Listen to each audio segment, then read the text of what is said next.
To build a long lasting career as a freelancer that's more than a blip on your resume or just a stopgap between positions, you've got to consistently share your ideas in a public forum.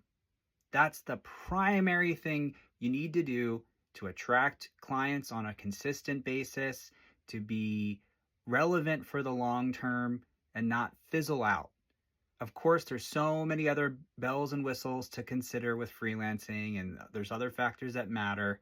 But the really big one is making sure that people find you, the people that you want to hire you, for your perspective, for your take on topics of interest related to your industry, whether it's interior design tips for uh, designing the office, how to create compliance policy for HR professionals, strategies for marketers, whatever the topic is. It needs to relate to the industry you serve.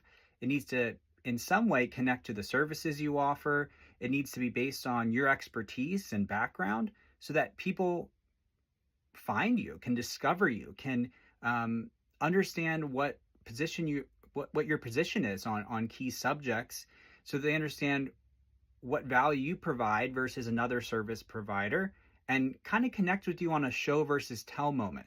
This isn't an opportunity to overtly push your services or get aggressive about, okay, here's the three services I offer, but this is an educational opportunity.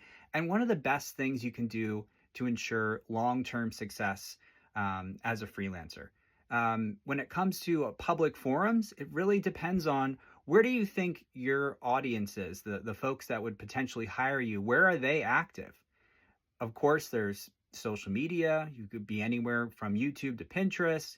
You could start your own podcast, be a guest on other podcasts. You could write articles on industry publications. You can attend in-person events and talk with people there.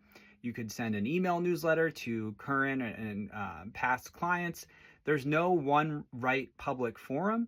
You just need to be able to update it consistently, keep your perspective, your contributions top of mind to the right folks. That's how you build a lasting freelance career. Of course, there's many other facets to it, but I can't stress enough committing to consistently sharing your ideas in a public forum. That's how you win in the long term with freelancing.